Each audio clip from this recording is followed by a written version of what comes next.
Welcome to Lecture 7 on Social Psychology. So now I want to look at the bystander intervention effect, and also called bystander apathy. Now when I was in school, and God, for decades I've been taught to call it bystander apathy, so I'll probably end up calling the bystander intervention effect bystander apathy. Same thing. Research into bystander apathy began with the case of Kitty Genovese. She was a woman in New York in the 60s, and she was very brutally murdered while walking home from work in New York City. This case took people by surprise. The attack happened in two separate attacks. And it was a very brutal, very loud attack. What was surprising to people is that so many heard the attack, but nobody did anything about it. Especially after the attack ended the first time. The attacker left for a little bit and then decided to go back and check on Kitty to make sure she was really dead, and she wasn't. So he started the attack again until she was almost dead. She died very quickly after he fled the second time. So as police officers were interviewing neighbors and possible witnesses, they found that there were 38 people home right in the building next to the alleyway where the attack happened. But no one did anything. And even for New York, this was pretty shocking, that this poor young woman so desperately needed help, but no one did. And social psychologists wanted to understand why. What is it that caused these 38 people to ignore a woman? Even if they couldn't see her, they could hear her. It was very loud. The attack was very brutal and very loud. And social psychologists wanted to understand, why don't people help when someone needs help? Now, I did some additional reading on this case. And a book came out not too long ago that found some pretty interesting new information. So the myth is that 38 witnesses to the crime reportedly did nothing to help. Now, some question that there were 38 people. That is a high number. So there's some question about how many people actually heard the attack. But of those who did hear the attack, most could not see the attack. So even if they went to their window or something, they couldn't see what was happening. Now, the initial report said that no one did anything, but that's actually incorrect. Two witnesses did call the police during the attack. Two men visually witnessed the attack, but they didn't do anything. They didn't intervene or try to find assistance of any kind. After the second attack was over, some of the neighbors did go to Kitty and tried to give her first aid and were with her as they were waiting for the paramedics. And sadly, she passed away in the alleyway. Let me just check my next slide. So on Moodle, you'll find an article called Kitty Genovese, Myth versus Truth in the folder titled Chapter 12, Social Psychology Resources. And it's not a long read, but I think it's a really interesting read. We were just talking about the issue of altruism. I think while Kitty's case was so shocking, the myth kind of blocked out the fact that some people did help. And this was a very brutal attack. I can understand why many people didn't. But some did behave altruistically.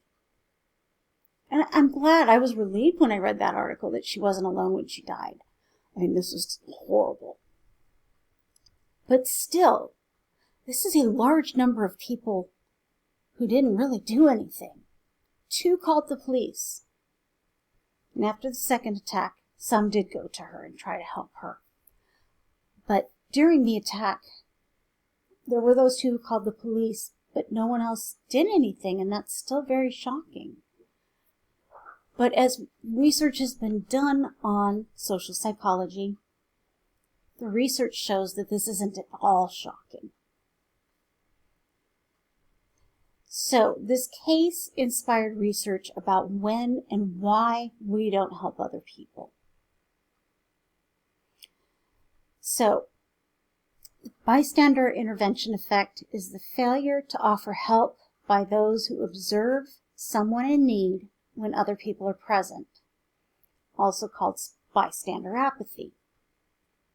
So I need you to go to Moodle, and in the folder titled Chapter 12, Social Psychology Lecture Videos, please watch 2 videos entitled The Bystander Effect and The Bystander Effect, People Watch a Girl Being Abducted.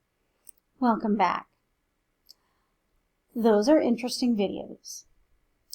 And the researcher on bystander apathy still is stunning to me. I understand it. I know why it happens. And I know that I have personal responsibility to counteract it when I see someone who needs help, because I know other people around me are not likely to help. But it's still surprising. So, what has research found? Well, first I want to say, I did think that people would react differently, that someone would intervene much sooner when they saw a child in need. And that just wasn't the case in the second video. And I as a psychologist, I should have known better. I shouldn't have been shocked by that. But I still am. Oh.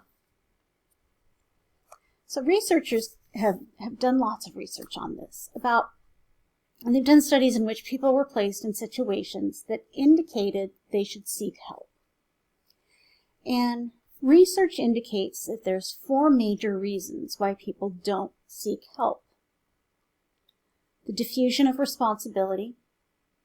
The more people available to help, the easier it is to just assume that someone else will take responsibility to help.